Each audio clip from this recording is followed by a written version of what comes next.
آج بڑے لوگ ہیں جو وظیفے پوچھتے ہیں اللہ کیسے راضی ہوگا، بتاؤ وظیفہ آپ کو۔ امام غزالی لکھتے ہیں کہ حضرت موسیٰ کلیم علیہ السلام نے اللہ کے حضور عرض کیا، مالک میری قوم پوچھتی ہے تو کیسے راضی ہوگا، ہم تجھے راضی کرنا چاہتے ہیں۔ تو حضرت موسیٰ علیہ السلام سے رب کریم نے فرمایا ان سے جا کے کہہ دو کہ مجھ سے راضی ہو جائے، میں بھی ان سے راضی ہو جاؤں۔ یہ اپنے رب سے راضی رہیں، جو رب ان کے لیے فیصلہ کرے۔ وہ حضرت سفیان ثوری دعا مانگ رہے تھے نا، یا اللہ راضی ہو جا، یا اللہ راضی ہو جا، یا اللہ راضی ہو جا۔ تو حضرت رابعہ بصریہ رحمۃ اللہ علیہ بھی پردے کے پیچھے بیٹھی تھی، تو جب انہوں نے بہت زیادہ اس دعا پر اصرار کیا نا، یا اللہ راضی ہو جا، تو پردے کے پیچھے سے بول پڑی، کہنے لگی سفیان اب کچھ اور نہ مانگے، اللہ سے آگے نہ چلے۔ جناب سفیان کہنے لگے میں دعا ہی کر رہا ہوں کہ یا اللہ تو راضی ہو جا۔ تو فرمانے لگی پہلے اپنے دل پہ ہاتھ رکھ کے بتائیں آپ اللہ سے راضی ہیں؟ کہ حضرت عباس ایک دن عرض کرنے لگے یا رسول اللہ صلی اللہ علیہ وسلم میں تو آپ کی نبوت کی نشانیوں کا بڑا پرانا قائل ہوں۔ محبوب نے فرمایا چچا کس طرح؟ تو عرض کرنے لگے یا رسول اللہ آپ پنگوڑے میں تھے، آپ جدھر جدھر انگلی کا اشارہ کرتے تھے چاند بھی ادھر ادھر ہی چلتا چلا جاتا تھا، چاند جھک جاتا جدھر انگلی اٹھاتے مہد میں، کیا اشاروں پر چلتا تھا کھلونا نور کا۔ نبی پاک صلی اللہ تعالی علیہ وسلم سے عرض کرنے لگے میں تو اس دن کا قائل ہوں، بدر میں زبردستی لائے گئے تھے دباؤ ڈال کے، اور حضور نے یہاں سے ابا سے کہا تھا میرے چچا کو کچھ نہ کہنا، ان کو تو زبردستی لایا گیا۔ نبی پاک علیہ السلام کا پیار، اور جب یہ آئے نا تو حضور نے فرمایا اب آئے ہو تو فدیہ بھی دو۔ انہوں نے بھی عذرائے محبت کہا کہ کہاں سے دوں؟ تو حضور نے بھی عذرائے محبت فرمایا کہ وہ جو آتی دفعہ میری چچی کو پیسے دے کے آئے تھے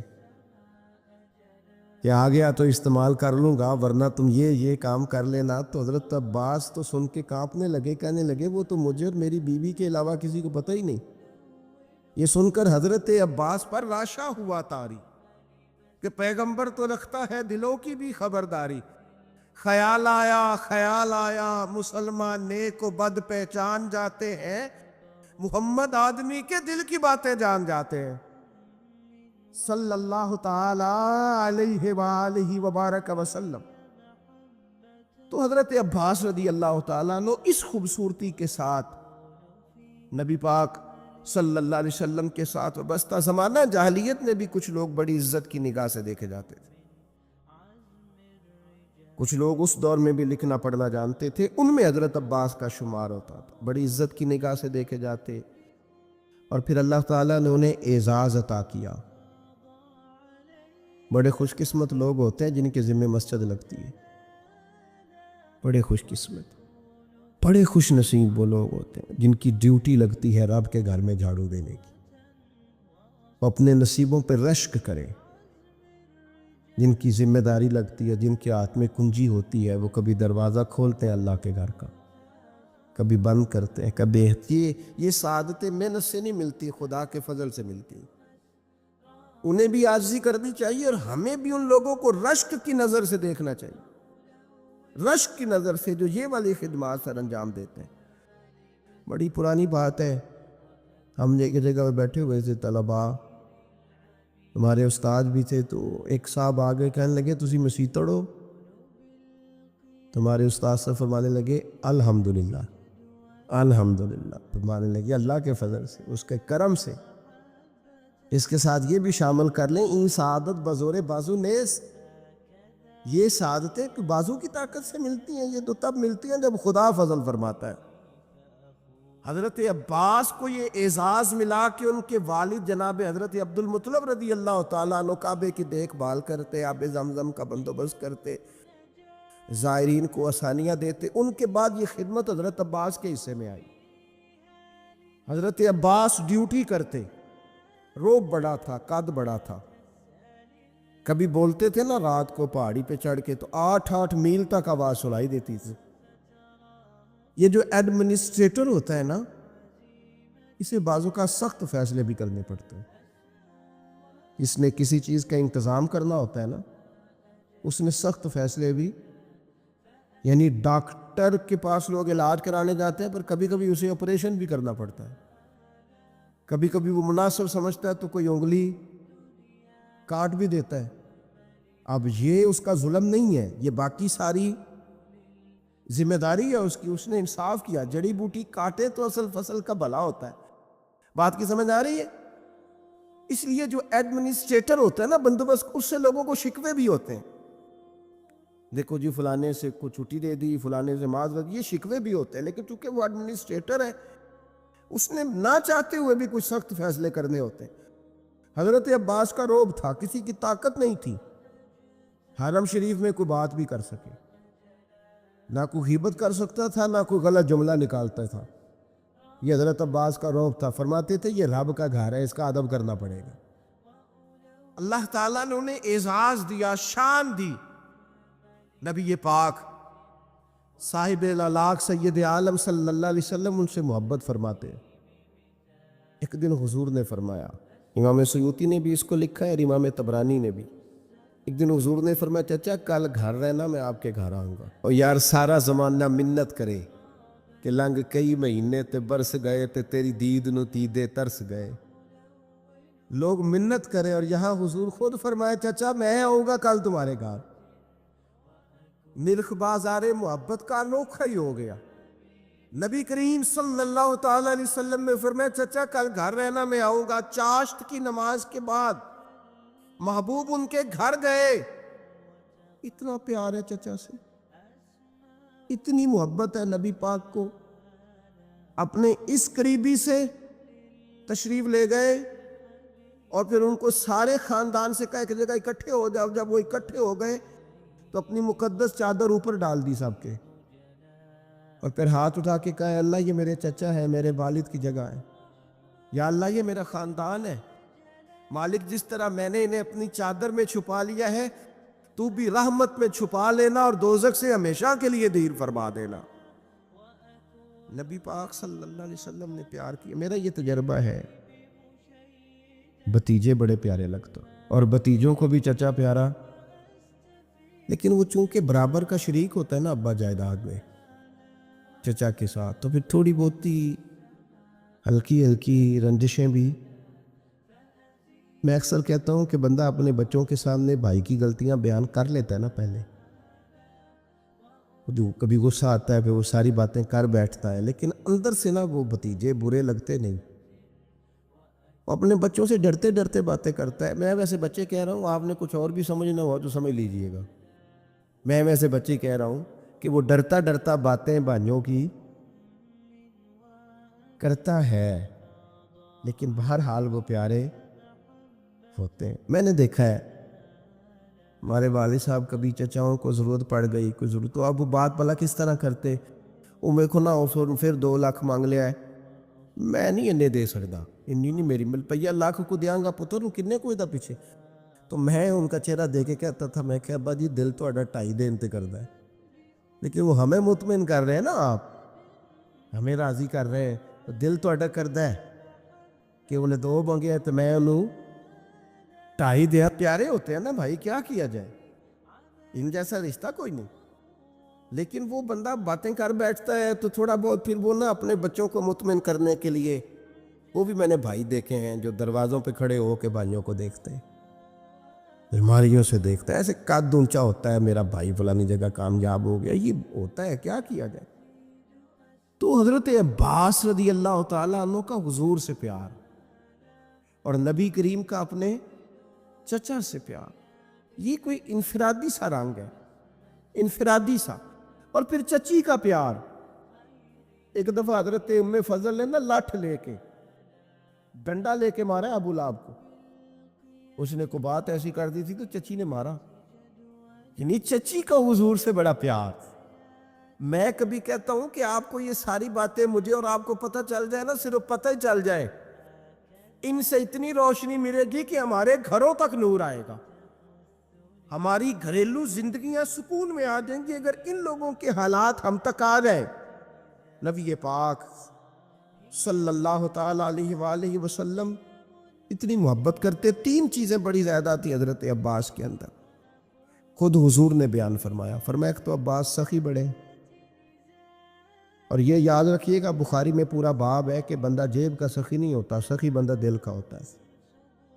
حضرت عباس سخی بڑے تھے، صلہ رحمی کرنے والے بڑے تھے، رشتہ داروں سے اچھا سلوک کرنے کی کوشش کرتے تھے، بہترین۔ تیسری بات یہ تھی کہ غلام آزاد کراتے تھے۔ اس کا اگر آج آپ اپنی زبان میں ترجمہ کریں تو جو لوگ مقروض نہیں ہو جاتے، جب تک بندے کی جیب میں پیسے ہوتے ہیں تو رشتہ دار بھی پہنچتے ہیں، دوست بھی پہنچتے ہیں، لنگر بھی چلتے ہیں، چندوں والے بھی پہنچتے ہیں۔ مسجد بنانی ہے، مدرسہ بنانا ہے، قبرستان کا مسئلہ ہے، گلی بنانی، سارے پہنچتے ہیں۔ اور اگر قرضہ چڑھ جائے تو پھر ادھر ادھر بیٹھ کے باتیں کرتے ہیں، کہتے ہیں اس نے دھوکے کیے، اس نے فراڈ کیے، اس نے فلان کیے۔ او خدا کے بندو، قرضہ تو چڑھ ہی جاتا ہے، اور اگر قرضہ ولیوں پہ رہا، صحابہ پہ رہا، انبیاء پہ رہا، یہ کوئی اس طرح کا مسئلہ ہے کہ آپ جس بندے کو جس اینگل سے بھی دیکھیں اس پر۔ میں رات دوستوں سے کہہ رہا تھا کہ ایک بندہ مصیبت میں اور دوسرا اسے دیکھ کے خوشی کا اظہار کر رہا ہے۔ معاذ اللہ، ایک بندہ مشکل میں ہے، نبی پاک صلی اللہ علیہ وسلم نے فرمایا کسی کو مصیبت میں دیکھ کے خوشی کا اظہار نہ کرنا، ورنہ اس پہ اللہ رحمت کر دے گا اور تمہیں اس میں مبتلا کر دے گا۔ ہم تو الٹا کہانیاں بناتے ہیں، تنقید کرتے ہیں، بندہ الجھ جائے تو طنز کرتے ہیں۔ باغاں اندر ہریل توتا تے نمیاں نمیاں رووے، تے آکھے باغاں والےو پتھر نہ مارو متے کوئی پردیسی ہوئے۔ پہلے ایک آدمی تکلیف میں، او تاڑی مار اڑانا باہو اسی تے گئی اڈن آ رہے، پہلے دکھ میں ہے اور تو اور تکلیف دے رہا ہے۔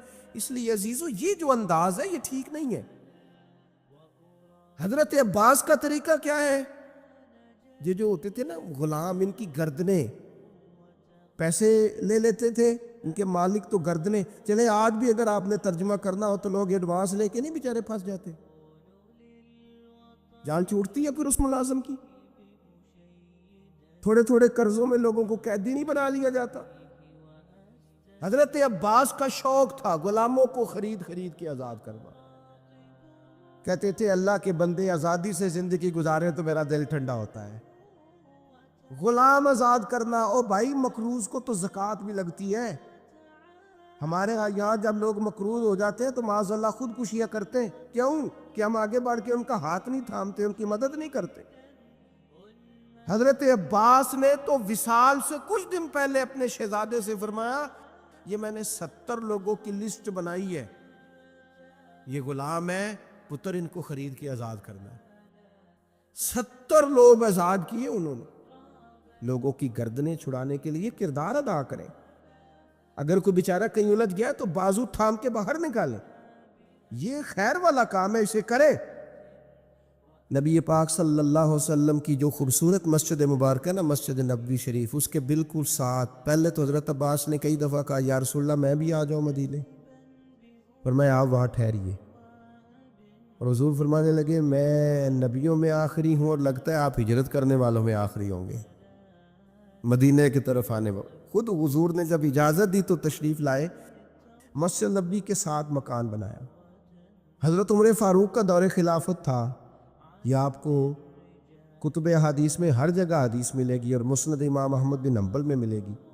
آپ گزر رہے تھے حضرت عمر فاروق، تو حضرت عباس کا گھر قریب تھا، تو جمعے والا دن بعض کتابوں میں آتا ہے جمعے کا دن تھا، حضرت عمر آ رہے تھے اور انہوں نے نا اوپر کوئی مرغا بھی ذبح کیا ہوا تھا اور پانی بھی چل رہا تھا، تو پرنالہ گلی میں تھا، وہ پانی حضرت عمر پہ گرا۔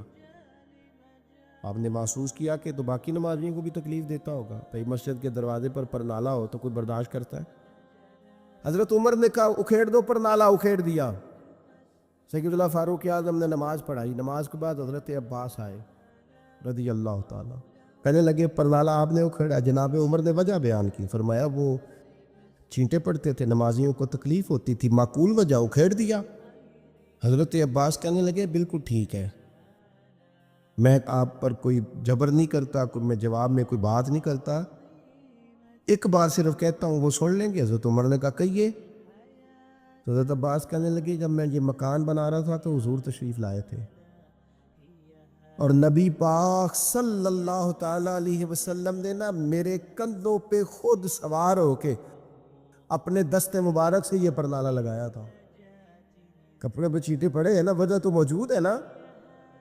اب حضرت عمر نے اس پر کیا تبصرہ کیا؟ تھوڑا سائیڈ پہ کر لیں. چلے اگر حضور نے لگایا تھا تو اس کو دوسرے کونے پہ لگا لیں، کوئی تبصرہ نہیں. تم کہتے ہو کبھی تعمیر کے نام پر، کبھی فلاں چیز کے نام پر، کبھی فلاں چیز کے نام پر. حضرت عباس نے کہا عمر نبی پاک نے لگایا تھا. اتنے لفظ ہیں، ختم ہو گئی ساری وجوہات. حضرت عمر تو اتنا روئے کہ بیٹھ گئے، آنسو نکل آئے آنکھوں سے. کہنے لگے عباس میرے ساتھ چلیے، اسی جگہ جاتے ہیں جہاں سے پرنالہ اکھیڑا ہے. آپ اس طرح کریں، اب آپ میرے کندھوں پہ چڑھے اور اس کو دوبارہ لگائیں. جس چیز کو رسول کریم نے جہاں لگایا تھا اس کو ہٹانا. ہم نے نہ کبھی قطرے پہ غور کیا اور نہ دریا دیکھا، بس جہاں تیری جھلک دیکھی وہی ڈوب گئے. میرے دوستو، یہ تو انداز ہمیں صحابہ نے دیا ہے. میں اور آپ اس رسول کے ماننے والے ہیں جس کریم محبوب نے وصال ظاہری سے پہلے منبر پر بیٹھ کر صحابہ سے کہا تھا میرا ارادہ ہو گیا ہے لوٹ جانے کا، میری طرف سے کسی کو تکلیف پہنچی ہو تو میں حاضر ہوں. ہاں نہ ذرا ایک ایک کر کے ہم بھی 2 منٹ کے لیے بہو سے پوچھ نہ لیں، داماد سے پوچھ نہ لیں. جس بیوی نے ساری زندگی کوڑے کے نیچے وقت گزارا ہے اس سے پوچھ نہ لیں کہ تم میری طرف سے راضی ہے کہ ناراض ہے. پڑوسیوں سے 1-2 دفعہ بات کر نہ لیں. ایک صحابی اگر میدان بدر کے اندر عرض کرتے ہیں کہ یا رسول اللہ آپ نے صفیں سیدھی کراتے وقت مجھے تیر چبھویا ہے، حضور تو معصوم عن الخطا ہے. محبوب کے لیے تو یہ تصور کرنا جرم ہے، لیکن ہماری تعلیم کے لیے وہ صحابی کیا کہتے؟ حضور مجھے تیر چبھویا ہے. تو محبوب کیا فرماتے ہیں؟ مجھے استثناء حاصل ہے، وزیر اعظم پر، گورنر صاحب پر اور صدر پر پرچہ ہی نہیں ہو سکتا. میں چونکہ فلاں عہدہ رکھتا ہوں لہذا میرے ساتھ کیسے تو نے بات کر لی؟ یہ میرے رسول کا دیا ہوا طریقہ ہے. محبوب کریم نے گویا اپنے لفظوں میں بات کر رہا ہوں. حضور نے جو قانون بنایا تھا محبوب نے خود اپنے آپ کو اس قانون کے حوالے کیا. فرمایا آ جا میں کرتا ہٹاتا ہوں تو بدلہ لے لے. ہاں نا، آؤ نا 2 منٹ کے لیے اپنے آپ کو کٹہروں میں کھڑا کرو نا. آؤ جس جگہ پہ بیٹھ کے 25-30 سال سرکاری نوکری کی ہے، آؤ نا اپنے آپ کو کٹہرے میں کھڑا کرو، اپنی عدالت میں اپنے آپ کو پیش کرو. نوکری کی ہے کہ تعلقات نبھائے ہیں، سرکاری نوکری کی ہے کہ افسروں کو راضی کیا ہے. آؤ نا جن کو منصب ملے ہیں، منصب جن کو عہدے ملے ہیں، جن کو بڑا کچھ ملا ہے، وہ تھوڑی دیر کے لیے آئے نا اپنے آپ کو کٹہروں میں کھڑا کر. وہ پیر صاحب، وہ مولوی صاحب جن کے لوگوں نے ہاتھ بھی چومے اور ان کے پیروں میں نذرانے بھی ڈالے، اور گھنٹوں لوگوں نے سڑکوں پہ پھول لے کے جن کا استقبال بھی کیا، اور جن کے بچوں کو بھی لوگوں نے سلوٹ کیا کہ یہ شیخ کی اولاد ہے. وہ آئے نا کبھی کٹہرے میں کھڑے ہو کے بتائے نا جس دین نے انہیں اتنا دیا ہے انہوں نے اس دین کو کیا دیا ہے.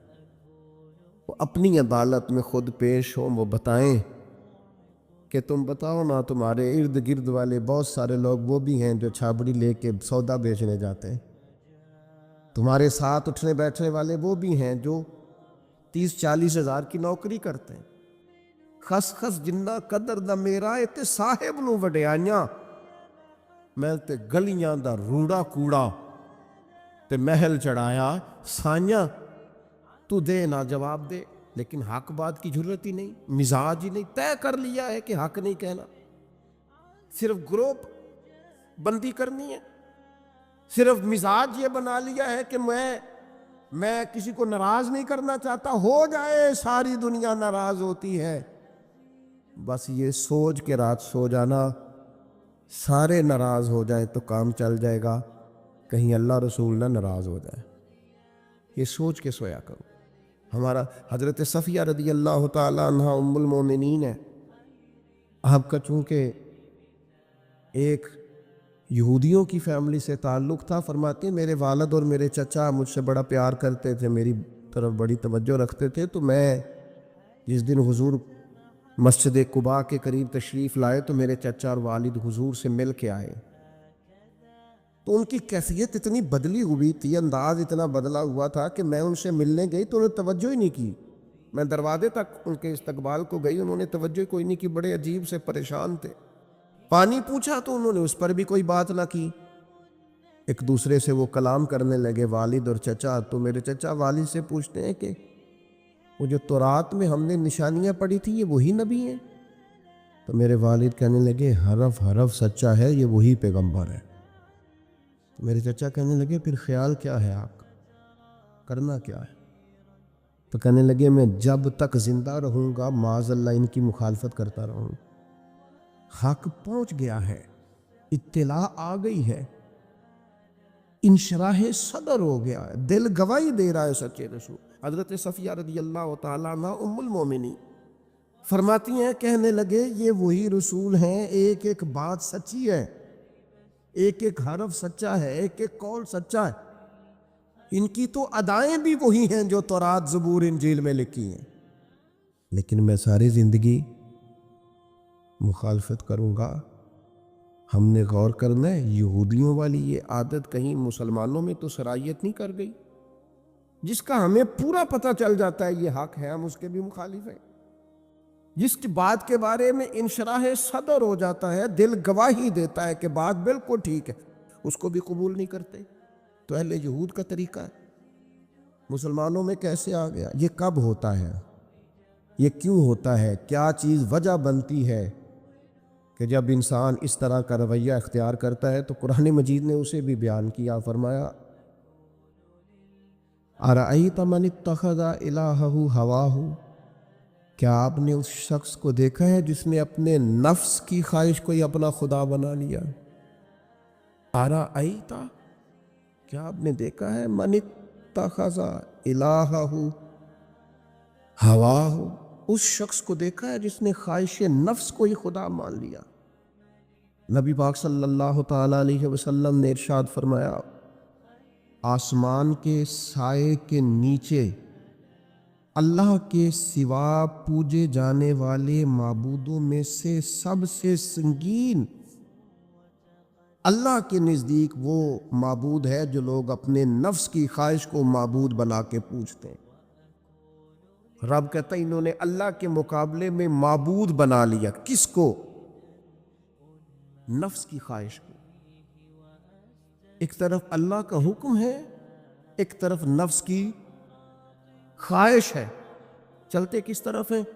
رب کہتے ہیں انہوں نے نفس کی خواہش کو اپنا معبود بنا لیا، اللہ کا حکم نہیں مانتے. میں آپ سے ایک بات پوچھتا ہوں، جنازے کو بھی نماز ہی کہتے ہو نا؟ اس کا پورا نام کیا ہے؟ کو بھی نماز ہے اور فجر والی بھی نماز ہے. کتنا دوڑ رہا ہے بندہ. محلے کا ایک علاقے کا ایک بااثر آدمی انتقال کر گیا، دوڑ رہا ہے، چھٹی لی ہے، بھاگا آیا ہے، جلدی سے وضو کیا، جنازہ پڑھنا ہے. لمبا چوڑا رش ہو گیا، صفیں گنی نہیں جا رہی، سر گنے نہیں جا رہے. یہ کس لیے آئے؟ کہتے ہیں نماز پڑھنے ہے جنازے کی. اگر تو آئے ہو نماز پڑھنے تو فجر بھی نماز ہی ہے، ظہر بھی نماز ہے، عصر بھی نماز ہے، مغرب عشاء بھی. اگر تو نماز پڑھنے آئے ہو تو بتاؤ یہ والی چھٹی تم نے 5 نمازوں میں کیوں نہیں لی؟ اگر تو آئے ہو نماز پڑھنے تو پھر بتلاؤ یہ والا اہتمام فجر میں کیوں نہیں ہوا؟ یہ تم نماز پڑھنے نہیں آئے، یہ ہم اللہ کے حضور حاضری دینے نہیں آئے. یہ وہ جو سیاسی رکھ رکھاؤ ہے، یہ جو ذاتی تعلق، یہ نفس کی عبادت ہے، یہ اللہ کی عبادت نہیں ہے. یہ خواہش نفس کی تکمیل ہے. یہ رب کی عبادت، یہ تو اپنے خواہش کے پیچھے دوڑے آئے ہو. مجھے بتلاؤ نا. وہ ایک شاعر تھے، انہوں نے بات تو بڑی غلط کی، لیکن چلو بعض اوقات نصیحت کے لیے کچھ باتوں کو دہرا دینا چاہیے. پاکستان کے ایک معروف شاعر تھے، ان سے کسی نے کہا کہ آپ مسلمان ہیں؟ کہنے لگا آدھا مسلمان ہوں آدھا کافر ہوں۔ اور کس طرح؟ کہنے لگا اسلام کے اندر خنزیر بھی حرام ہے اور شراب بھی حرام ہے، لیکن میں خنزیر نہیں کھاتا، شراب پی لیتا ہوں، معاذ اللہ ثم معاذ۔ کہنے لگا خنزیر سے مجھے نفرت ہے، شراب میں چھپ کے کئی کونے میں جا کے پیتا ہوں، تو آدھا مسلمان ہوا نا۔ کہ اگر تو میں دین کا حکم سمجھ کے نفرت کروں تو پھر جتنی خنزیر سے کروں اتنی شراب سے بھی کروں۔ تو کسی نے اس پر تنقید کرنی چاہی تو اس نے کہا ٹھہر جا ذرا سن، جس طرح شراب حرام ہے، جس طرح جوا حرام ہے، جس طرح خنزیر حرام ہے، ملاوٹ بھی تو اسی طرح ہی حرام ہے، حرام مال بھی تو اسی طرح ہی حرام ہے۔ یہ کیسی تمہارے نفس کی خواہش ہے کہ خنزیر نہیں کھاتے؟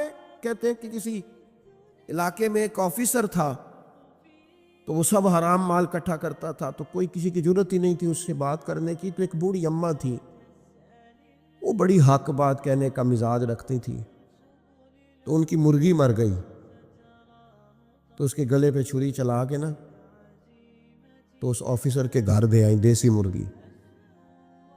تو وہ شام کو شکریہ ادا کرنے آ گیا، کہنے لگا اماں کمال کر دیا، دیسی مرغی تو کوئی کسی کو دیتا ہی نہیں۔ کہنے لگے بیٹے نہیں، کمال والی بات نہیں، مر گئی تھی۔ تو وہ ناراض ہو گیا، کہنے لگا مر گئی تھی تو میرے گھر کیوں دے دی؟ کہنے لگی سارا محلہ جانتا ہے تو سارا حرام کھاتا ہے۔ تو میں نے کہا یہ کروڑوں حرام کھا گیا ہے تو کوئی مشکل نہیں، تو ایک مرغی سے کیا تکلیف دے گی؟ تو اللہ نے اس کے دل میں بات ڈالی، اس کو اثر ہوا، وہ رونے لگا، کہنے لگا بات تو ٹھیک کر رہی، کروڑوں روپیہ حرام کا آئے تو وہ چونکہ نفس پسند کر رہا ہے تو وہ ٹھیک ہے، اور ایک مرغی صرف چھری نہیں چل سکی مر گئی تو اس سے الٹی آ رہی ہے، کہہ رہی ہے کیا مطلب ہے اس کا؟ وہ ہمارے ایک دوست ہیں، وہ کہتے ہیں ہمارے زمانے میں لوگ اس طرح کے پرہیزگار ہیں کہ ایک شخص کو ایک نیا جوتا مل گیا کہیں گرا ہوا، اس نے اس کا مالک ڈھونڈنا شروع کیا، کسی کا نیا جوتا گر گیا سڑک پہ تو ڈھونڈتا رہا، ایک پیر تھا، ڈھونڈتا رہا، وہ کس کا ہے بھائی کس کا ہے؟ تھوڑی دیر آگے جا کے اسے اس کا دوسرا پیر بھی مل گیا، پھر اس نے مالک ڈھونڈنا چھوڑ دیا۔ پہلے وہ نیک تھا کیونکہ ایک جوتا تھا نا، پہن نہیں سکتا تھا، جیسے ہی اسے اتنی تکلیف کی بات ہے امت مسلمہ میں، نفس کی خواہش کو خدا بنا لیا، جو تیری طبیعت میں آئے ویسے ماں باپ کو تو وقت نہیں دے سکا،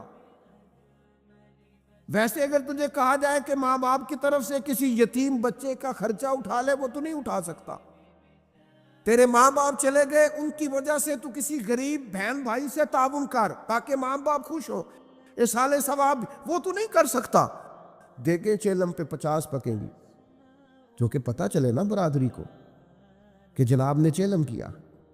یہ نفس کی خواہش کو خدا بنا لی۔ سیاسی افطاریاں ہو رہی ہیں، کسی کی نیت پر شک نہیں، اچھی نیت سے لوگ افطاری کراتے ہوں گے، لیکن وہ گھروں کا بھی تو ہمیں پتہ ہے نا کہ جہاں لوگ آٹا بھی اس لیے تھوڑا پکاتے ہیں کہ کل بھی اس کی ضرورت ہے، وہ محلے کے گھر نظر نہیں آتے؟ افطاری کے لیے ایک سجن بلایا جو پہلے کروڑ پتی، اور بلایا کہاں سے؟ لاہور سے، اسلام آباد سے، فیصل آباد، تو جو تیرے ارد گرد تھے، نفس کی خواہش کو خدا بنا لیا۔ بندہ مومن کی یہ شان نہیں ہے۔ جب اللہ تعالیٰ نے حضرت ابراہیم علیہ السلام کو بہت سارے اونٹ دیے، بہت ساری بکریاں دی، بہت ساری گائیں دی، اور ساتھ کہا واتخذ اللہ ابراہیم خلیلا، ہم نے ابراہیم کو دوست بنایا ہے، تو فرشتے کہنے لگے یا اللہ جسے اتنا کچھ دے اس نے دوست تو بننا ہی ہوتا ہے۔ فرشتے نے کہا نا، انہوں نے پہلے بھی کہا تھا نا کہ یا اللہ یہ خون ریزیاں کریں کہ زمین میں اگر تو بنائے گا، فرمایا جاؤ جا کے میرے ابراہیم کا امتحان کر لو۔ فرشتہ آ گیا اور آ کے اس نے کیا کیا؟ وہ بیٹھ گیا، بڑی بڑی فصل تھی اس کے بیچ، اور بیٹھ کے اس نے تسبیح پڑھنی شروع کر دی، سبحان اللہ والحمد للہ لا الہ الا اللہ واللہ اکبر، اللہ کا ذکر شروع کر دیا۔ نہ علماء وچ پھسا سانو تو یار دی گل سنا سانو، وہ ذکر کر رہا ہے۔ حضرت ابراہیم علیہ السلام نے مچلتے دوڑ، ادھر دیکھو میری طرف، بندہ خود کتنا بھی ذاکر کیوں نہ ہو، کبھی کبھی کسی کے منہ سے یار کا ذکر بڑا ہی پیارا لگتا ہے۔ میں نے ایک محفل میں حاضر تھا تو نعت کا نعت پڑھ رہا تھا، تیری نسبت نے سوارا میرا انداز حیات، میں اگر تیرا نہ ہوتا سگے دنیا ہوتا، سگ کا معنی کتا، اگر تیرا نہ ہوتا تو دنیا کا کتا ہوتا، میں بھی کہیں مال کما رہا ہوتا، میں بھی کہیں چکر میں پڑا ہوتا تیری نسبت نے سوارا میرا انداز حیات، میں اگر تیرا نہ ہوتا تو کوئی سگے دنیا ہوتا۔ تو میری طرح کے کئی لوگ تھے جو کچھ نہیں ہیں اور اس کے نام پر بڑا کچھ ہے، تو وہ دل تھوڑا لگ سا گیا، کیفیت بن گئی، کوئی آنسو درد بن کے ٹپکنے لگے۔ میرے ساتھ ایک دوست بیٹھے تھے، میں نے ان سے کہا یار آج بڑا مزہ آیا نعت، وہ مینوں کہنے لگے نعت خانے 40,000 لے آ دے۔ میں کہا تو جھٹ کو کھلو جانا سی، پہلے دیندے ہو پھر شکوے کر دے ہو۔ اور میں نے کہا ذرا ٹھہر جا، ٹھہر کے بتا، تھوڑا مزہ تو لے لینے دے، کبھی کبھی کسی کے منہ سے سننا اچھا بڑا لگتا ہے۔ کہنے لگا جی نہیں یہ ہوتا ہی نہیں، جن دن پہلوں کرائیے نا۔ میں پھر دیکھے نا کبھی کبھی ذوق عروج پہ ہوتا ہے، میں نے اسے کہا بات سن میری، میں بھی خلاف ہوں یہ جو ڈیمانڈ کرتے ہیں، جو دیتے ہیں، بڑا غلط کرتے ہیں، لیکن آج جتنا اس نے مزہ دیا ہے نا 40,000 تھوڑا ہے۔ آج میرے جیسے لوگوں کو جہاں یہ لے گیا ہے نا، یہ کبھی 40 بھی لے تو یہ تھوڑا ہے، اس لیے کہ نہ علمہ وچ پھسا سانو، تو یار دی گل سنا سانو۔ اوتھے علم دا سکہ نہیں چلتا جتھے عشق ہوراں دا ڈیرا ہے۔ حضرت ابراہیم علیہ السلام دوڑے جا رہے، کہاں؟ وہ کوئی میرے رب کی یاد کرنا، کوئی اس کی پاکیزگی، تسبیح، تحلیل، تکبیر بیان کر رہا ہے۔ اللہ کے خلیل کھڑے ہو گئے، فرشتہ تھا انسانی شکل میں، چپ کر گیا، فرمایا یار ایک دفعہ پھر نہیں ذکر کرتا میرے رب کا؟ کہنے لگا پہلے مرضی سے کر رہا تھا، اب آپ کہتے ہیں تو جتنے آپ کے پاس بکریاں ساری لے لوں گا۔ فرمایا بس جا تیری ہوئی تو مجھے میرے رب کا ذکر سنا۔ یہ ذرا تجارتیں دیکھو، سودے دیکھو، تیری ساری ہوں۔ اس نے تھوڑی دیر ذکر کیا، چپ کر گیا، فرمایا دوبارہ ذکر کرنا میرے رب کا۔ کہنے لگا وہ ہو گیا، پہلے پیسے پورے ہو گئے آپ کے۔ فرمایا اب؟ کہنے لگا جتنی گائے بھینسیں آپ کے پاس ہیں ساری لوں گا۔ فرمایا تیری ہوئی۔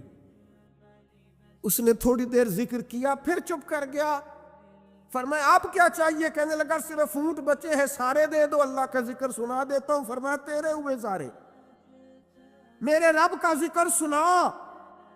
وہ پھر چپ کر گیا۔ آپ نے فرمایا اور ذکر کر، یہ دیکھو تجارت ہو رہی ہے، کاروبار ہو رہا ہے۔ وہ کہنے لگا آپ کیا دو گے؟ فرمانے لگے یہ بکریاں چلانے کے لیے کوئی شخص بھی تو چاہیے نا، یہ اونٹ بھیڑ گائے بھینسیں چرانے کے لیے کو چاہیے نا، مجھے رکھ لینا، تنخواہ نہیں لوں گا تو اللہ کا ذکر سناتے رہنا، میں تیری ڈیوٹی کرتا رہوں گا۔ نہ علمہ وچ پھسا سانو کوئی یار دی گل سنا۔ تو وہ فرشتہ اوہو تر دامنی پہ شیخ ہماری نہ جائیے، ہم کبھی دامن نچوڑ دے تو فرشتے وضو کرے۔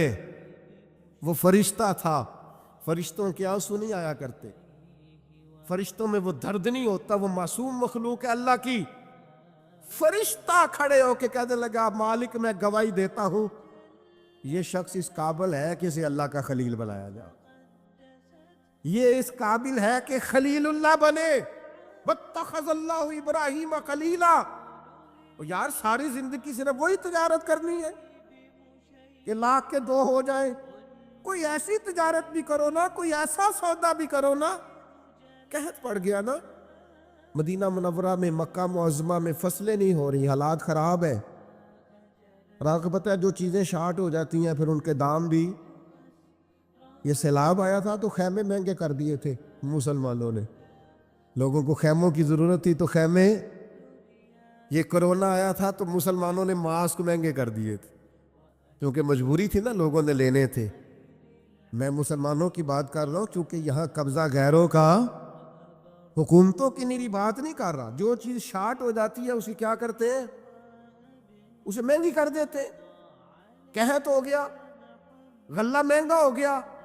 حضرت عثمان غنی رضی اللہ تعالیٰ عنہ نے کسی ملک سے 10 اونٹ غلے کے بھرے ہوئے بوریاں لدی ہوئی منگائے. تاجر آگے کہنے لگے عثمان آپ بڑے تاجر ہیں، تو اس زمانے میں آپ کا مال آ رہا ہے تجارت کا، تو آپ ہم مال نہیں دیکھتے، جو ہے نا اندر، جو جس طرح کا بھی ہے، جتنی قیمت آپ نے بتائی ہے وہ بھی آپ پر اعتبار کرتے ہیں، اس سے ڈبل لے لیں.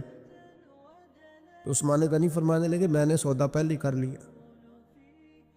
شانے تاجر تھے نا، اس طرح کی بھی تجارتیں ہوتی ہیں. فرمایا میں نے سودا کر لیا ہے، مجھے تو اس سے زیادہ ملتا ہے.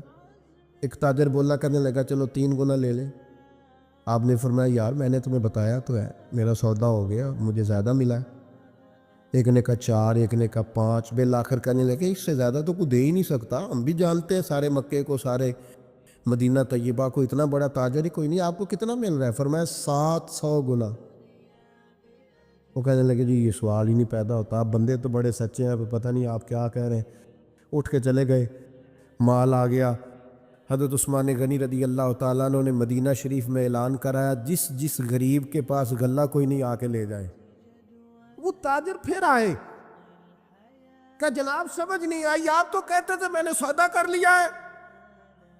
عثمان غنی فرمانے لگے دنیا دار ہو نا وہیں اڑے ہو، میں نے واقعی سودا کیا ہے، پر کیا اپنے رب کے ساتھ ہے. میرا مالک 700 گنا اجر دے گا، وعدہ ہے اس کا. اس کے بھوکے بندوں کو، غربا کو، مساکین کو، یتیموں اسیروں کو کھلاؤں گا تو 700 گنا. ساری تجارتیں بندوں سے نہیں ہوتی، کچھ تجارتیں رب سے بھی ہوتی. کچھ سودے ایسے ہیں جو اللہ کے ساتھ ہوتے، جو رسول کائنات کے ساتھ ہوتے، لہذا ہم نے سودا کر لیا ہے، تجارت ہو گئی. یہ بڑی قیمتی تجارت ہے. وہ تاجر کہنے لگے عثمان اللہ تمہارے ایمان میں اور مضبوطی پیدا فرمائے. کیا جب لوگ ریٹ بڑھا کے چیزیں بیچ سکتے ہیں، آپ نے فری کر دیے، فی سبیل اللہ کر دی. دوستو کچھ تجارتیں ایسی ہیں جو اللہ کے ساتھ بھی کرو، کچھ سودے ایسے ہیں جو قیامت کے لیے بھی بچا کے رکھو. کچھ چیزوں کا نہ آپ یقین کریں جہاں جس کا جو بھی تعلق ہے صرف دنیا کے لیے، صرف دنیا داری سیدھی کرتے ہیں. مرشد کے پاس ایک میں نے بات کرنی ہے، اور وہ میرے دوست بڑے مجھ سے پیار کرتے ہیں اور میں بھی بڑا ہی پیار کرتا ہوں. مسجد میں بیٹھا ہوں اور باوضو ہوں اور دیانتداری سے کہہ رہا ہوں مجھے اپنے سنگیوں سے بڑا ہی پیار ہے. لوگ کہتے ہیں پیر جھوٹے ہیں، جعلی ہیں. میرا کہنا یہ ہے کہ مرید بھی بڑے جعلی ہیں. وہ پیر صاحب سے آ کے کہتے ہیں میری دنیا داری نہیں چل رہی، کوئی دعا کر دے. دنیا داری سے پیر کا کیا تعلق؟ یہ تو نے جا کے مشورہ کسی تاجر سے کر لینا تھا، پیسے کیسے کمایا جاتا ہے. جعلی مریدی کرتے ہو، جس سے صرف اللہ رسول کے لیے رشتہ رکھنا چاہیے تھا اس سے دنیا داری کا رشتہ رکھتے ہو. اس سے وہ والا تعلق بناتے ہو جس سے تھوڑی دنیا چمکے، لوگوں کو پتہ چلے میرا تعلق ہے، میرا رابطہ ہے. حضرت سلطان باؤ رحمت اللہ نے رو کے کہنے لگے، کسی نے کہا تھا حضور بڑے مرید ہیں آپ کے، تو حضرت سلطان باؤ رو پڑے، فرمانے لگے رب دا طالب کوئی نہیں ملیا، اے جو ملے طالب زردہ ہو.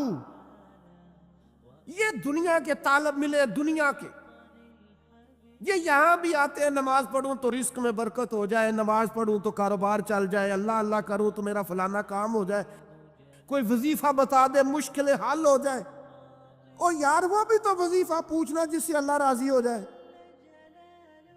وہ بھی تو وظیفہ پوچھنا جس سے حضور کی محبت نصیب. رب دا طالب کوئی نہ ملیا، جو ملیا طالب زرتا ہوں.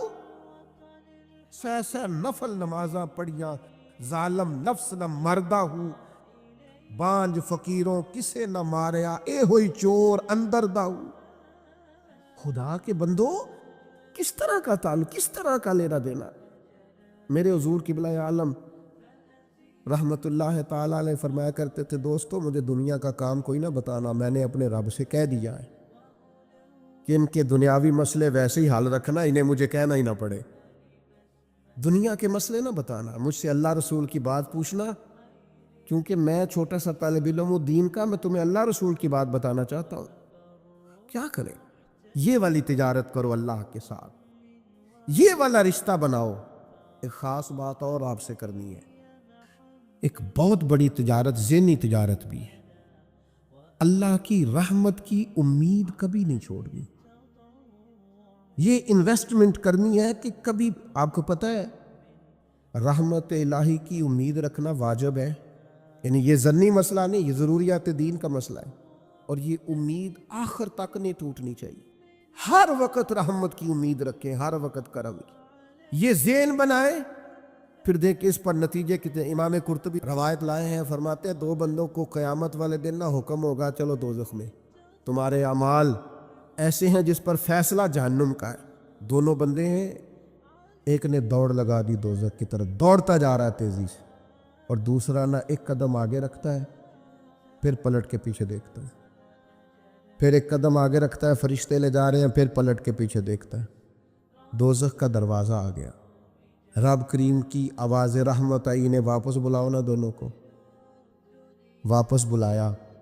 سارا کچھ جاننے والا رب پوچھتا ہے، وہ جو دوڑ کے گیا تھا اسے پوچھتا ہے دوڑ کے کیوں گیا تو؟ وہ کہتا ہے مالک زندگی میں تیری مانی کوئی نہیں، سوچا چلو آج ہی مان لوں۔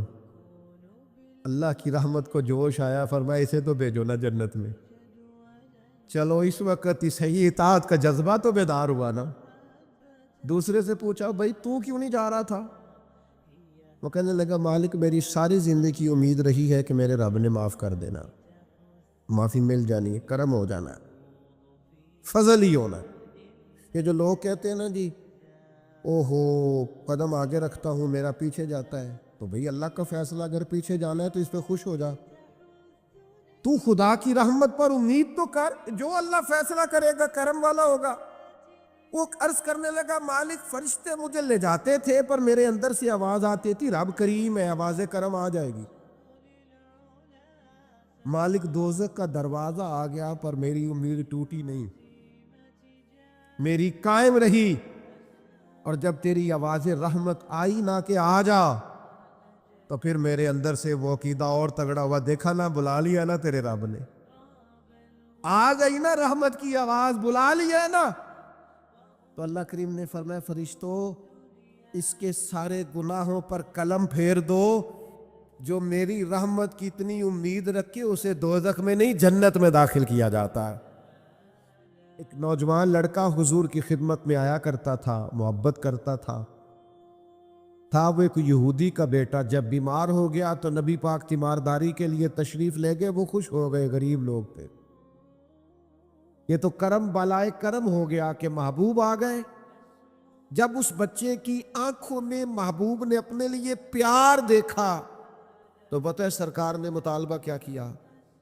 حضور نے فرمایا کلمہ پڑھ جا، مسلمان ہو جا، اس لیے کہ کسی شخص کے لیے سب سے اعلیٰ تحفہ، محبت کرنے والے کے لیے حضور یہ سمجھتے تھے کہ وہ مسلمان ہو جائے، وہ دین کی طرف آ جائے، وہ راہ سنت کو اختیار کرے، وہ شریعت کا راستہ اختیار کرے، یہ سب سے بڑی چاہت ہے حضور کی۔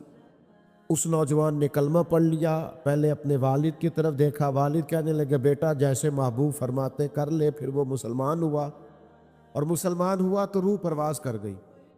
اب محبوب جب اس کے کمرے سے باہر آئے تو پتہ کیا فرمایا؟ حضور فرمانے لگے اللہ کا شکر ہے جس نے میری وجہ سے اسے دوزخ کی آگ سے بچا لیا۔ تو ایمان امتی لے آئیں، امتی سچ بولنے لگ جائیں، غلام رزق حلال والے ہو جائیں، ان کے مزاج، ان کے اخلاق، ان کے رویے، ان کے لہجے ٹھیک ہو جائیں، ان کا طرز زندگی سنور جائے، اخلاقی بلندیوں کی طرف یہ لوگ مائل ہو جائیں، یہ حضور کی سب سے بڑی چاہت، یہ نبی پاک کے سینے کا سب سے بڑا درد ہے۔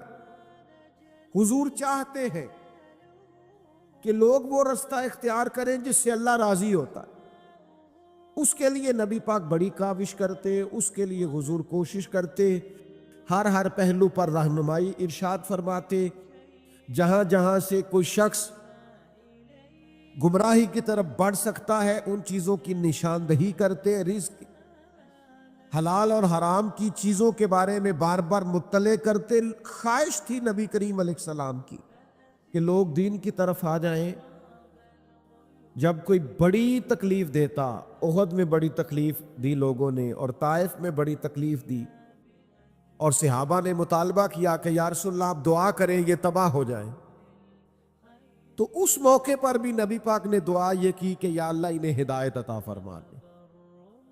انہیں پتہ ہی نہیں ہے یہ کیا کر رہے ہیں، یہ جانتے نہیں ہیں اپنا نفع اور نقصان، جس طرح کسی بچے کے بارے میں انسان سوچتا ہے اسے خبر نہیں ہے، اسے شعور نہیں، اس طرح نبی پاک صلی اللہ علیہ وسلم اپنی امت کے لیے سوچتے، اور درد اپنے سینے میں۔ حضرت ابو ہریرہ رضی اللہ تعالیٰ عنہ ایک دن حاضر بارگاہ ہوئے اور بڑے پریشان تھے، عرض کی یا رسول اللہ، اللہ نے فضل کیا ہے اور میں مسلمان ہو گیا ہوں، لیکن میری والدہ مسلمان نہیں ہے، حضور میں بڑا پریشان ہوں، نظر کرم کر دے۔ تو محبوب نے ہاتھ اٹھائے، کہا اے اللہ ان کی والدہ کو ہدایت عطا فرما۔ حضرت ابو ہریرہ فرماتے ہیں میں دوڑا گھر کی طرف، نبی پاک علیہ السلام نے دعا کر دی اب کرم ہو جائے گا۔ فرماتے ہیں میں گھر کی طرف دوڑا، جا کے دروازے پہ دستک دی، اندر سے دروازہ بند تھا۔ میری والدہ کہنے لگی ذرا صبر کر، میں غسل کر رہی ہوں۔ فرماتے اماں غسل کر کے باہر آئی، اور جیسے ہی میرا آمنا سامنا ہوا میری ماں نے کلمہ پڑھنا شروع کر دیا۔ تو میرے عزیز، اخلاقیات کا سنور جانا، رویوں کا درست ہو جانا، لب و لہجے کے اندر حسن کا آ جانا، اخلاق کا نکھر جانا، یہ حضور چاہتے ہیں، نبی پاک کا مطالبہ ہے۔ تو یاد رکھیے گا جیسے جیسے امتی ہدایت کا رستہ اختیار کرتے ہیں، جیسے جیسے اخلاق کا رستہ اختیار کرتے ہیں، جیسے جیسے تقوی کا رستہ اختیار کرتے ہیں، ویسے ویسے نبی پاک راضی ہوتے ہیں، ویسے ویسے حضور علیہ السلام خوش ہوتے۔ دوسرا جو حضور کے سینہ نور میں بہت زیادہ درد تھا نا، وہ یہ تھا کہ میری امت پر احکامات آسان ہو۔ حضور نہیں چاہتے کہ امت پر سختی ہو، آزمائش ہو، آسان احکامات۔ حضرت سیدہ عائشہ صدیقہ رضی اللہ تعالی عنہ بیان فرماتی ہیں کہ اگر نبی پاک علیہ السلام کو اللہ کی طرف سے اختیار دیا جاتا نا کہ امت کے لیے یہ قبول کر لے یا یہ قبول کر لے، تو حضور وہ چیز قبول کیا کرتے تھے جو امت کے لیے آسان ہو۔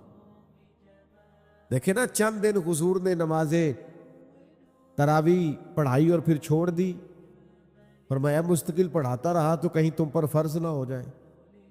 اب وہ سنت شہری ہے، لیکن نبی پاک علیہ السلام نے اس لیے چھوڑ دی کہ کہیں ایک شخص نے پوچھا، سرکار نے فرمایا حج فرض ہے، اس نے پوچھا ہر سال فرض ہے، کریم خاموش ہو گئے، پھر پوچھا ہر سال فرض ہے، حضور خاموش ہو گئے۔ جب اس نے تیسری بار پوچھا تو فرمایا جو میں کہوں کر لیا کرو، اگر میرے منہ سے نکل جاتا ہر سال فرض ہے تو ہر سال فرض ہو جاتا، تمہیں تکلیف ہوتی۔ نبی کریم چاہتے ہیں آسان شریعت، آسان، لوگ مشکل میں نہ آئیں۔ حضور علیہ السلام آسانی چاہتے ہیں۔ حضور علیہ السلام نا وصلی روزے رکھا کرتے تھے، یعنی آج روزہ رکھا، کل پھر رکھ لیا، پرسوں پھر رکھ لیا۔ تو کچھ صحابہ نے بھی چاہا ہم بھی وصلی روزے رکھیں، مسلسل روزے رکھیں، تو بیمار ہو گئے، تکلیف ہو گئی، تو اللہ کے حبیب علیہ السلام کو پتہ چلا کہ انہوں نے بھی اسی طرح روزے رکھے ہیں، تو حضور فرمانے لگے ایکم مثلی، تم میں سے میری طرح کا کون ہے؟ میں تو اپنے رب کے پاس رات گزارتا ہوں، کھلا بھی دیتا ہے پلا بھی دیتا ہے، تم ایک دن روزہ رکھا کرو اور ایک دن چھوڑا کرو۔ پابندی لگائی۔ جب کچھ صحابہ نے عرض کیا تھا کہ ہم ہر روز رات کو نفل پڑھیں گے، ساری رات ہر روز نفلی روزے رکھیں گے، تو نبی کریم نے فرمایا نا بھائی، میں تم سب سے زیادہ اللہ کو جانتا ہوں، اور میں تم سب سے بڑھ کر رب سے ڈرتا ہوں، میں تو روزہ بھی رکھتا ہوں، افطار بھی کرتا ہوں، میں تو عبادت بھی کرتا ہوں اور کچھ وقت رات کا آرام بھی کرتا ہوں۔ اللہ کے حبیب صلی اللہ تعالی علیہ وسلم آسان شریعت۔ بعض لوگوں کو نا ناراض نہ ہوئیے گا، ان کو نا نیکی کا بخار بھی چڑھ جاتا ہے معاذ اللہ، وہ ذرا ذرا سی باتوں پہ ناپتے تولتے پھرتے ہیں، اس نے یہ کیوں نہیں کیا، اس نے یہ کیوں نہیں کیا، یہ بیٹھا کیوں نہیں ڈھب سے، کھڑا کیوں نہیں ہوا ڈھب سے، یہ دیکھیں یہ فلاں کام اس نے۔ بعض مستحبات پر بھی اتنا زور دیتے ہیں، اتنا زور دیتے ہیں۔ وہ خدا کے بندو، جب نبی پاک علیہ السلام نے کچھ چیزوں میں گنجائش دی ہے، جب سرکار نے بعض چیزوں میں امت کے لیے آسانی کی ہے، اور یہ حضور کے سینے کا درد ہے، یہ عزیز علیہ ما عنتم کی تفسیر ہے، تو پھر آپ بے جا سختی، بلا وجہ کی سختی، جو سختی شریعت میں نہیں ہے وہ سختی آپ کر رہے ہیں، اور اس کا نتیجہ ٹھیک نہیں نکلتا۔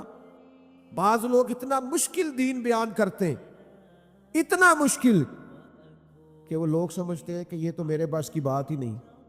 یعنی میں نے بعض لوگوں کو دیکھا ہے کہ وہ ولی کی شان بھی اس طرح بیان کرتے ہیں کہ بس جی یہ ولی کر سکتا ہے، اس کے علاوہ کوئی نہیں کر سکتا، تو لوگ سمجھتے ہیں بھئی یہ تو بڑا مشکل کام ہے، کوئی داتا صاحب ہوگا تو یہ کام کرے گا، وہ خواجہ معین الدین ہی ہوں گے تو یہ کام کریں گے۔ وہ خدا کے بندو، وہی قرآن خواجہ صاحب پڑھتے ہیں وہی آپ پڑھتے ہیں، وہی داتا صاحب پڑھتے ہیں وہی آپ پڑھتے ہیں۔ نبوت کا دروازہ بند ہے، ولی تو قیامت تک ہو سکتے ہیں۔ تو ہم کیا کرتے ہیں کہ بعض چیزیں اتنی مشکل کر کے بیان کرتے، اور پھر ہمارے ہاں چونکہ کرامتوں کا بھی ایک سلسلہ چلتا ہے، تو وہ ایسی انوکھی انوکھی کر کے بیان کی جاتی ہیں کہ وہ ماوراء العقل چیزیں چلی جاتی۔ تو شریعت کا وہ خاص حسن جو آسانی والا ہے، جس کا مطلب یہ ہے کہ اس پر عمل کیا جا سکتا ہے۔ ہاں، ہر چیز میں رخصت کو تلاش نہ کریں، آپ ہر چیز کو مشکل اپنی طرف سے نہ بنا دیں، لیکن یہ کہ وہ والا دین کا پہلو بیان نہ کریں۔ نبی پاک علیہ السلام جو دین لے کے آئے وہ تو قابل عمل ہے، وہ تو آسان ہے، وہ تو پیار والا ہے، اس کے تو انسان قریب چلا جاتا ہے، وہ تو جاذبیت والا ہے، اس کو تو جیسے جیسے بندہ پڑھتا جاتا ہے اسے لگتا ہے یہ تو پیارا ہی بڑا ہے، یہ تو دین حسین ہی بڑا ہے۔ جیسے جیسے شریعت اسلامیہ کو انسان دیکھتا جاتا ہے، غور کرتا ہے، مطالعہ کرتا ہے، علم پاتا ہے، اسے احساس ہوتا جاتا ہے کہ یہ تو بڑا خوبصورت ہے، بڑا میٹھا ہے، بڑا قابل عمل ہے۔ ایک امام صاحب نا نماز پڑھاتے تھے لوگوں کو، یہ بخاری مسلم میں حدیث موجود ہے، نماز پڑھاتے تھے، لیکن بہت لمبی نماز پڑھاتے، بہت لمبی۔ اب کچھ بیچارے ایسے لوگ بھی ان کے پیچھے کھڑے ہوتے جو سارا دن اونٹ چراتے رہے، محنت مزدوری کرتے رہے، لیکن بہت لمبی نماز پڑھاتے۔ تو لوگوں نے آ کے شکایت کی، آپ نے بات کو سمجھنا ہے۔ آج تو لوگ طلباء پر پابندی لگا دیتے ہیں نا کہ پورا قرآن مجید پڑھنا، میری دکان پہ قرآن پڑھنے آئے ہو، ایصال ثواب کے لیے پڑھنے آئے تو سارا پڑھ کے اٹھنا۔ تو وہ بہت لمبی نماز پڑھاتے تھے۔ نبی پاک علیہ السلام کے حضور شکایت عرض کی گئی کہ یا رسول اللہ، ہم مزدور لوگ ہیں اور مزدوری کر کے آتے ہیں، اور یہ اتنی لمبی نماز پڑھاتے ہیں کہ وجود تھکتا ہے۔ نبی کریم علیہ السلام نے انہیں بلایا، اور صحیح حدیث میں موجود ہے کہ حضور ناراض ہوئے، اور ان لفظوں کے ساتھ ناراض ہوئے، فرمایا میں لوگوں کو دین کے قریب کرتا ہوں تو دور کرتا ہے۔ یعنی وہ پڑھا تو نماز ہی رہے تھے نا، سنا تو قرآن ہی رہے تھے، لیکن ہمارے ہاں بعض لوگوں نے دین اس طرح بیان کیا ہے، اور بعض لوگوں نے اس کا در زیادہ بعض مستحبات میں شدت کی ہے کہ لوگ پریشان ہو جاتے۔ تو حضور چاہتے ہیں کہ دین آسان، اس پر لوگ عمل کر سکے، اگرچہ یہ حضور ہی کا اختیار ہے، آج ہمارا نہیں۔ لیکن آپ کبھی غور کریں نا، ایک شخص نے آ کے کہا تھا یا رسول اللہ میں 2 ہی نمازیں پڑھوں گا، اگر آپ کہتے ہیں تو میں کلمہ پڑھ لوں، اگرچہ اختیار یہ صرف حضور کا ہے، یہ چھٹی آج نہیں کوئی دے سکتا. حضور میں 2 ہی پڑھوں گا. تو میرے کریم فرمانے لگے تو 2 ہی پڑھنا, کلمہ تو پڑھنا, آ تو صحیح نا, قبول تو کرنا. شارحین حدیث نے لکھا ہے یہ جس نے کہا تھا نا 2 پڑھوں گا, پھر بعد میں یہ تہجد بھی پڑھا کرتا تھا. لیکن اس کو آنے تو دینا, اس کو پہنچنے تو دینا, قریب تو آنے دے.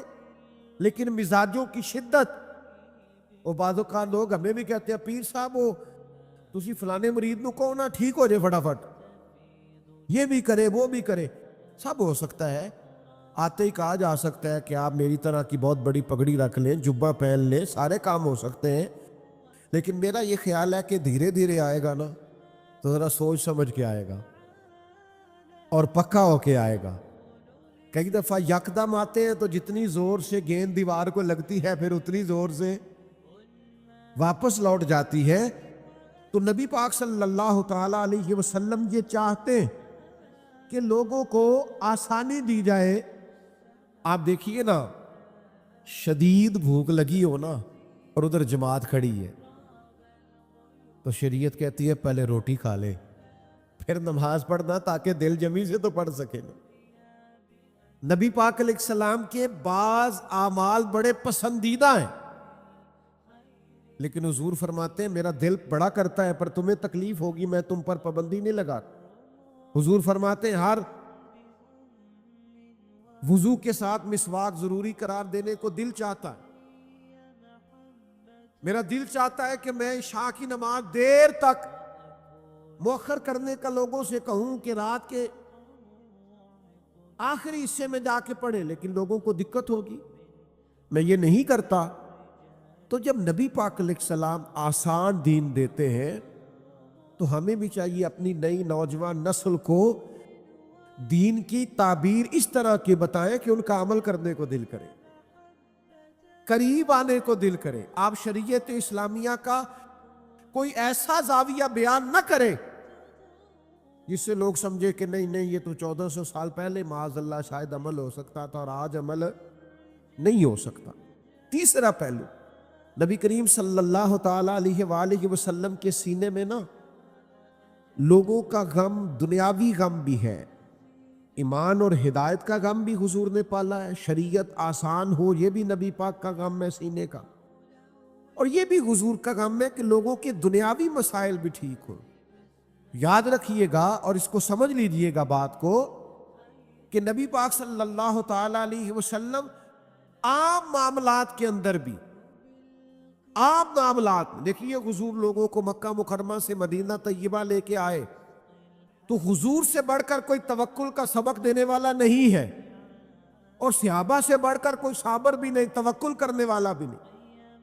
لیکن جب لوگوں کو حضور مکہ مکرمہ سے مدینہ طیبہ لے کے آئے تو سب سے پہلے ان کی رہائش کا بندوبست کیا. مہاجرین سے کہا انہیں بھائی بھائی بناؤ, ان کی رہائش, ان کی خوراک, ان کے کاروبار, ان کی ساری چیزوں کا نبی پاک نے خیال رکھا, توجہ فرمائی. اور پھر نبی پاک علیہ السلام نے انہیں تبلیغ پر یا جہاد کی طرف متوجہ کیا جب تک لوگ گھر سے ہی سکھی نہ ہو, جب تک ان کے دنیاوی مسائل ہی حل نہ ہو. آپ یہ کیسے توقع کرتے ہیں کہ وہ کوئی دین کے کام میں پوری دلچسپی لے پائیں گے؟ میرے عزیز, نبی پاک علیہ السلام کے سینے میں یہ دکھ رہتا, یعنی حضرت ربیعہ بن کعب نبی پاک کو وضو کراتے, خدمت کرتے, ڈیوٹی کرتے, تو وہ صرف وضو کراتے تھے. تو یہ نہیں فرمایا کہ چلو کراتا ہے تو کراتا رہے, آج کل جو رواج ہے. حضور نے ان سے پوچھا آپ شادی کیوں نہیں کرتے؟ ایک شخص صرف اتنی ڈیوٹی کرتا ہے کہ وضو کراتا ہے, تو حضور یہ خیال کرتے ہیں کہ اس کا گھر بسنا چاہیے, اس کی زندگی کے سارے معاملات بہتر ہونے چاہیے. نبی کریم صلی اللہ تعالی علیہ وسلم نے فرمایا شادی کیوں نہیں کرتے؟ حضرت ربیعہ بن کعب کہتے ہیں میں نے عرض کی حضور نہ کوئی کاروبار, نہ کوئی بڑا قبیلہ, نہ کوئی رنگ, نہ کوئی روپ, ہمیں کون رشتہ دے گا؟ فرماتے محبوب مسکرا دیے. اگلے دن پھر حضور نے پوچھا شادی کیوں نہیں کرتے؟ میں نے پھر عرض کی حضور نہ تو کوئی رنگ روپ ہے, نہ کوئی کاروبار ہے, نہ کوئی اونچا قبیلہ ہے, کون رشتہ دے گا؟ تیسرے دن پھر کریم نے فرمایا. تو میرے دل میں خیال آیا جب حضور جو فرماتے ہیں جب نبی پاک فرماتے ہیں تو جو حضور کہہ دیں سانو قید سجن دا گہڑا ہے وہ جنج رکھے ایسا اونج رہنا ہے، ٹھیک ہو گئی بات۔ اگر حضور فرماتے ہیں تو ختم ہے معاملہ۔ میں نے عرض کی حضور کرا دے، یہاں تک نبی پاک بندوبست فرماتے میرا رشتہ بھی حضور نے طے کروایا، اور ایک صحابی سے فرمایا اس کو کھجور کی گٹھلی کے برابر سونا بندوبست کر کے دو، اس نے حق مہر دینا ہے، اور ایک صحابی سے فرمایا تم خرچ کرو تو اس نے ولیمہ کرنا۔ فرماتے ہیں میرے سارے انتظام ہی مجھے مدینے والے محبوب نے کرا کے دی۔ حضور دنیاوی مسائل کا بھی خیال کرتے میرے بھائی، ایک دوسرے کے دنیاوی چیزوں کا بھی خیال کریں، لوگوں کے معاشی مسائل کا بھی خیال کریں، دکھوں کا بھی خیال کریں۔ دیکھیں کس قدر نورانی طریقے سے آپ بیٹھے اور کہاں تک آپ کا اجتماع ہے، یہ نورانی اور پروقار مجمع۔ اگر ہم آج نیت کر لینا کہ ایک ایک بندہ ایک ایک بندے کا خیال رکھے گا، حضور نے فرمایا 2 کا کھانا ہو تو 3 کھا لیا کرو، اور 3 کا ہو تو 4۔ لیکن وہ مسئلہ یہ ہے کہ وہ ہمیں نا، جب تک تو ہم غریب ہوتے ہیں ہمارا خیال ہوتا ہے کہ اللہ پیسے دے گا تو انشاءاللہ میں فلاں فلاں غریب کا خیال کروں گا، لیکن جب پیسے آ جاتے ہیں نا پھر ہمیں گھر کے سامنے والا پلاٹ پسند آ جاتا ہے، پھر وہ ہمیں بڑی پریشانی ہوتی ہے کہ یہ مل جائے تو یہاں گاڑی کھڑی کیا کروں گا، سہولت ہو جائے۔ پہلے ہمارا دل ہوتا ہے 4 پیسے آ گئے تو غریبوں کا، بہن بھائی غریب جو ہوں گے، رشتہ دار دوست احباب خیال کرو، اور پھر جب اللہ وسعت دے دیتا ہے پھر ہمیں محسوس ہوتا ہے گاڑی تو چھوٹی ہے، یہ کبھی بڑی مل جائے نا، کبھی اس سے بھی بڑی مل جائے نا۔ اپنے ہی بارے میں خدا مجھے ایسی خدائی نہ دے کہ اپنے سوا کچھ دکھائی نہ دے۔ تھوڑا تھوڑا دوسروں کے بارے میں سوچیں، تھوڑا تھوڑا دوسروں کا خیال کریں۔ نبی رحمت صلی اللہ تعالی علیہ وآلہ وسلم کا یہ طریقہ مبارکہ تھا کہ حضور علیہ الصلوۃ والسلام لوگوں کی دنیاوی معاملات میں بھی توجہ فرماتے، غور کرتے۔ آپ دیکھیے نا، بڑی مشہور روایت ہے، حضرت سلمان فارسی رضی اللہ تعالیٰ عنہ جب ان کو رہائی دلوانی تھی ان کے آقا سے، تو حضور نے سارے بندوبست کر کے دیے، سونا بھی صحابہ سے کہا جمع کر کے دو، اور اگر ان کے لیے کچھ باغات لگانے تھے، کھیتی باڑی کرنی تھی، صحابہ سے فرمایا آؤ سارے مل کے کام کریں، اپنے بھائی کی گردن چھڑانے کے لیے سارے ڈیوٹی کریں۔ تو بھائی کیوں نہ ایک دوسرے کی مدد کریں، ایک دوسرے کا بازو تھامیں، پر ایک بات ضرور ذہن میں رکھنی ہے، کسی سے تعاون کرنا ہے محض اللہ کی رضا کے لیے، لوگوں کو غلام بنانے کے لیے نہیں، گردنیں جھکانے کے لیے نہیں، یہ کہنے کے لیے نہیں کہ ایک کڑا نا نیکی کر دینے، بھائی نا نیکی کہ آپ کا پوسٹر چھپوا دیں، 2-4 بڑے بڑے فلیکس شہر میں لگوا دیں کہ صاحب نے ہمارے ساتھ بڑی نیکی کی ہے۔ آپ اللہ کی رضا کے لیے کریں اور پھر بھول جائیں۔ یہ نبی پاک صلی اللہ تعالی علیہ وسلم کا ایک بہت بڑا اللہ کے حبیب کے سینے کا درد ہے۔ دیکھیے بعض ایسی چیزیں جن میں شریعت مکلف نہیں کرتی، اس میں بھی حضور چاہتے تھے کسی کا مسئلہ حل ہو جائے۔ ایک شخص نے آ کے حضور سے کچھ مانگا، اللہ کے حبیب علیہ السلام نے فرمایا اس وقت تو ظاہری طور پر میرے پاس بظاہر موجود نہیں ہے، 2 جہاں کے شاہ ہیں اور پاس کچھ رکھتے نہیں، 2 جہاں کی نعمتیں ہیں ان کے خالی ہاتھ۔ حضور نے فرمایا اس وقت تو بظاہر کچھ نہیں، آپ اس طرح کریں فلاں دکان پہ چلے جائیں اور میرے نام پہ قرض اٹھا لیں۔ ہم تو اندر پڑے ہوئے ہوتے ہیں نا، ڈھیر لگے ہوئے ہوتے ہیں پھر بھی نہیں دیتے، اور یہاں کریم نے فرمایا قرض لے لے میرے نام پر۔ حضرت عمر رضی اللہ تعالیٰ عنہ کھڑے تھے اور انہوں نے حضور سے شریعت کا یہ قاعدہ ضابطہ سنا ہوا تھا کہ آپ کے پاس ہے تو دے دے، نہیں ہے تو معذرت کر لے۔ حضرت عمر عرض گزار ہوئے کہ یا رسول اللہ صلی اللہ تعالی علیہ وسلم، اللہ کا دین تو ہمیں اس کا پابند نہیں کرتا کہ قرض اٹھا کے اللہ کی راہ میں دیا جائے۔ حضرت عمر مسئلہ دریافت کر رہے اور حضور کی سکھائی ہوئی بات عرض کر رہے کہ یا رسول اللہ قانون ویسے یہ نہیں کہ آپ کے پاس ہے تو دے دے، نہیں ہے تو معذرت کر لے۔ حضور نے حضرت عمر کا اس موقع پر یہ بات کرنا پسند نہیں فرمایا۔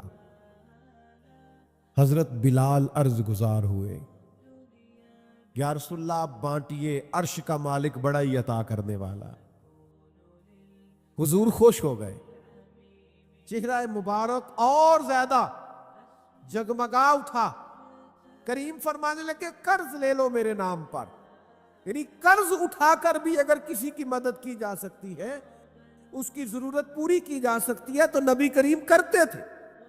لیکن ہمارے ہاں تو اندر سرمایہ پڑا رہتا ہے، ہم تو سارا کچھ پاس ہوتا ہے اور ہمارے اڑوس پڑوس میں لوگ بھوکے ہوتے، ہمارے گھر میں بہترین کھانا پکا ہوتا ہے، 10,000 کا فاسٹ فوڈ، پھر بھی دروازے پہ لیے ایک شخص کھڑا ہوتا ہے۔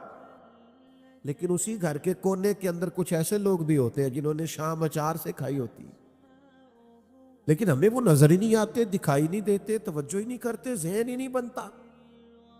میرے محبوب کا میلاد منانے کے لیے اتنی بڑی تعداد میں جمع ہونے والے حضور کے غلاموں، یار تھوڑا تھوڑا احساس ایک دوسرے کا پیدا کریں۔ دکھ بڑے بڑھ گئے ہیں، تکلیفیں بڑی بڑھ گئی ہیں، یہ سیلاب آیا ہے، غریبوں کی غریبی میں اور اضافہ ہو جائے۔ کسان جنہوں نے محنت کر کے فصلیں بوئی تھیں، نتیجے کا وقت آیا ہے تو وہاں پانی آ کھڑا ہوا ہے۔ جن کا سارا گزارا جانوروں پہ ہوتا تھا، ان کے جانور بہہ گئے، انہوں نے اپنی آنکھوں سے بہتے ہوئے دیکھے، اور کچے میرے مکان کی دیوار کیا گری، لوگوں نے میرے صحن میں رستے بنا لیے۔ حالات اور ہو گئے، آزمائش بڑھ گئی، دکھ بڑھ گئے، تکلیفیں بڑھ گئی۔ تھوڑی دیر خبریں چلیں گی، تھوڑی دیر تبصرے ہوں گے، تھوڑی دیر غور کیا جائے گا کہ آخر پانی کیوں آیا، پھر اس پر بھی ٹی ویوں پہ ڈبیٹ ہوگی کہ آئندہ کیسے روکا جائے۔ لیکن وہ جو بچے لے کے سڑک پہ آ گئے، ان کو کل کو وہ سارا کچھ خود سے کرنا ہے۔ ان کی آزمائش بڑھ گئی، انہوں نے بڑی مشکل سے کچھ گھروندے کھڑے کیے تھے، لیکن وہ بہہ گئے تنکوں کی طرح۔ تھوڑا تھوڑا دکھ بانٹنا شروع کرے، تھوڑا تھوڑا خیال رکھنا شروع کرے، تھوڑا تھوڑا ایک دوسرے کا احساس کرنا شروع کرے، تھوڑا تھوڑا درد بانٹنا شروع کرے، اندر سرمایہ رکھ کے، اندر چیزوں کو رکھ کے۔ کس طرح ہماری طبیعت یہ چاہتی ہے، ہم نے ساری زندگی لوگوں کو راضی کرنے میں گزار دی، ساری زندگی بڑھاپا آ گیا بچوں کو پالتے، اور بچوں نے آخری عمر میں کہہ دیا ابا اگر کوئی ڈھب کا کام کر لیتے تو آج ہمارے دن بھی پھر نہ جاتے۔ ساری زندگی گزار دی بہن بھائیوں کو راضی کرنے میں، ساری زندگی گزار دی ذمہ داریاں اٹھانے میں۔ ان کو 99 دفعہ دیا، ایک دفعہ نہیں دیا تو انہوں نے کہہ دیا تو نے تو کبھی دیا ہی نہیں، تو تھا ہی نہیں۔ ساری زندگی محلے داروں، علاقے والوں کو راضی کرنے میں گزار دی۔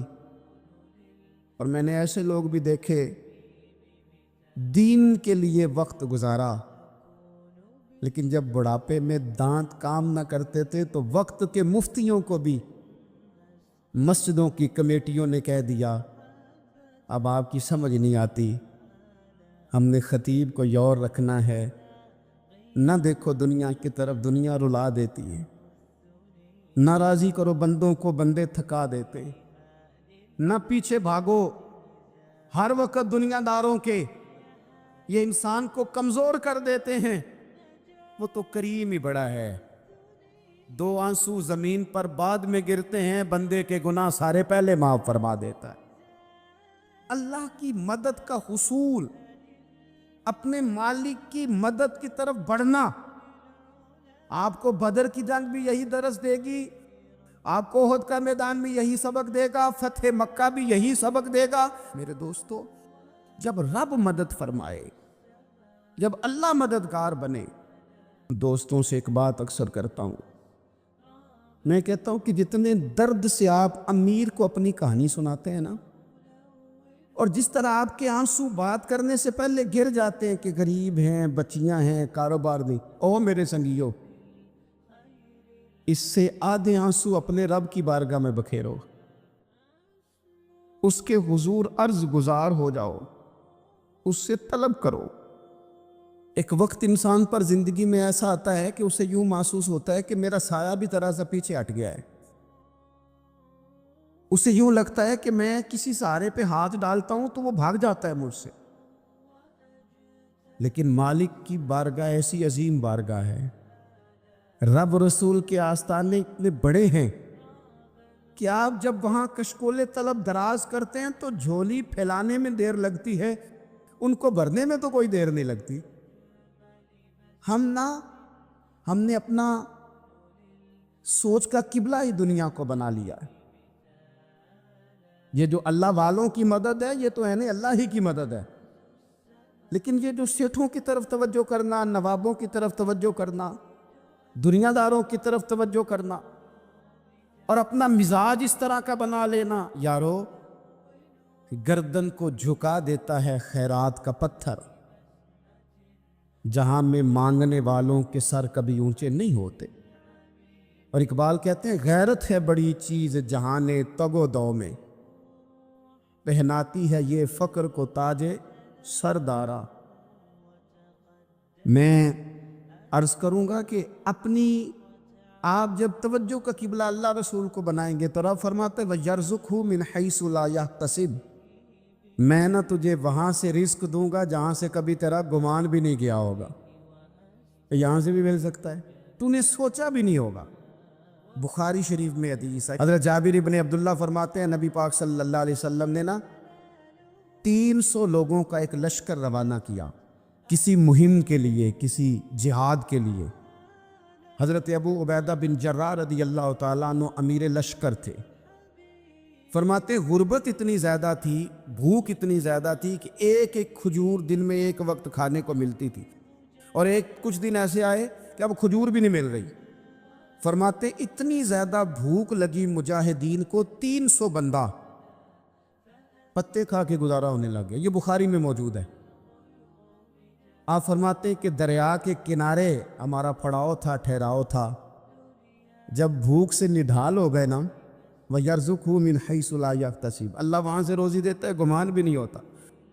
فرماتے ہیں ایک مچھلی اللہ تعالیٰ نے دریا کے کنارے بھیجی، فرماتے ہیں وہ تھی تو مچھلی پر پہاڑ جتنی تھی۔ بخاری میں لفظ ہیں، حضرت جابر ابن عبداللہ رضی اللہ تعالیٰ عنہ فرماتے ہیں 300 آدمی 18 دن تک اس مچھلی کو کھاتے رہے، مچھلی ختم ہی نہیں ہوئی۔